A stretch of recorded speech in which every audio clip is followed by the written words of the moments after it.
de, de la cantidad de impuestos que tienen tres productos fundamentales como es leche, panificados o pan y carne, ¿no? Que después los vamos a ver, pero a mí me llamó mucho la atención del informe que hace FADA, es desde que empieza el proceso hasta que llega a la góndola, la diferencia de precios que hay.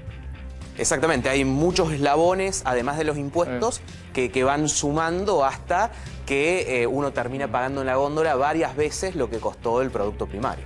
Igual los impuestos me parece que son 25, 26% de impuestos, me parecen hasta poco. Yo creo que debe tener más impuestos todavía. Sí, ojo que ahí lo estamos viendo sobre el precio final, ¿no? Sí. Y sin contabilizar la carga impositiva que tienen sus otros insumos fuera de la cadena principal. ¿Cómo se compone el precio del pan, no? 23% de impuestos. Yo creo que debe ser mucho más de 23. Pero sería una locura que estemos pagando en los alimentos más de 1 de cada 4 pesos que pagamos que sean impuestos. En los combustibles, ponele, que son de los 50. que más impuestos tienen, llegan al 50%. 50. Con otros impuestos extras, digamos, que no existen en el resto de los productos. ¿Y esto en el mundo es así? En el mundo es un poco menor, principalmente por el IVA. Nosotros tenemos un IVA relativamente alto. En el mundo es un poquito menor por el efecto del IVA. También en el mundo lo que hemos visto que con el despertar de la inflación en distintos países del mundo, muchas de las medidas han ido justamente a reducir la carga impositiva a los alimentos. Si nos quedamos en la región, Uruguay, Brasil tomaron medidas en ese sentido. Paraguay, por ejemplo, que es importador de combustibles, te salgo de los alimentos, pero que es importador de combustibles, entonces el precio del petróleo le pega de manera inmediata, bajó también impuestos a los combustibles. Entonces también varios países del mundo, en esta escalada inflacionaria, lo primero que hacen es tratar de bajar estos impuestos, porque también le pega a quien menos gana, digamos. Claro. Si una familia gasta 20, 30 mil pesos en alimentos por mes y gana 60, representa el 50% del ingreso. Si gana 120, representa el 25% del ingreso. Entonces, es mayor la proporción de impuestos que termina pagando los alimentos. Recién, por ejemplo, estábamos viendo el de la carne, que si no me equivoco, casi 1/3 son impuestos. ¿Podríamos decir entonces que el Estado es formador de precio de la carne y reduciendo los impuestos podría mejorar en una situación como la actual? Sí, sin duda, la carne es el 28%, es decir, que si uno paga 1.000 pesos de carne, está pagando 280 pesos de carne en ese producto. Y como vemos en todos estos productos, es de los principales formadores de precio. En el caso de la carne, si vemos la composición, estamos hablando que la cría, el ternero, que es lo más caro de toda la cadena, representa el 28% igual que los impuestos. Y 3 años de laburo, ¿no? Y 3 años de laburo, tal cual. Tal cual.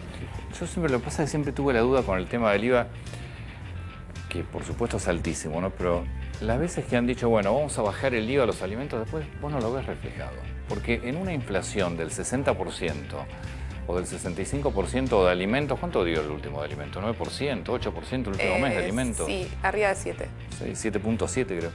Digo, la verdad es que vos le bajás ese porcentaje y en una economía inflacionaria se lo queda a alguien. Sí, hay que distinguir dos cosas. Vos tenés el nivel de precios, que es, digamos, cuánto cuestan las cosas, y acá estaríamos analizando un poco eso, cómo se compone el valor de las cosas, y después la inflación, que es la evolución de los precios.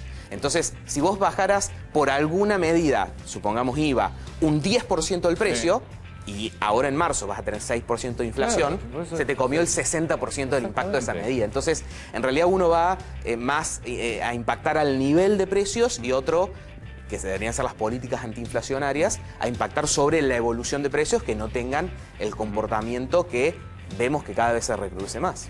David, para llevarte bien a este paro de transportistas de granos que hay actualmente, de efectivizarse una suba de las tarifas, que probablemente también después sería para todo el transporte, ¿eso va a impactar de nuevo sobre los alimentos? ¿Sobre cuáles va a impactar más?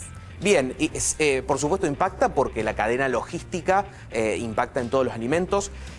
Básicamente impactan de dos maneras, de acuerdo a la cantidad de fletes que tiene una cadena, por ejemplo, la cadena de carne vacuna tiene muchos fletes, porque probablemente lo que estamos comiendo hoy al mediodía o a la noche en realidad viene de un ternero de Corrientes. Ese ternero de Corrientes, porque digo, una provincia de Sí, cría. que además pasó de campo en campo muchas Exactamente, veces. a eso ibas. Se fue a un campo de recría, a un feedlot, de ahí a un frigorífico, de ahí a la carnicería que llegamos. Bueno, Entonces, por eso te digo, ese 28% de impuesto en realidad es mentiroso.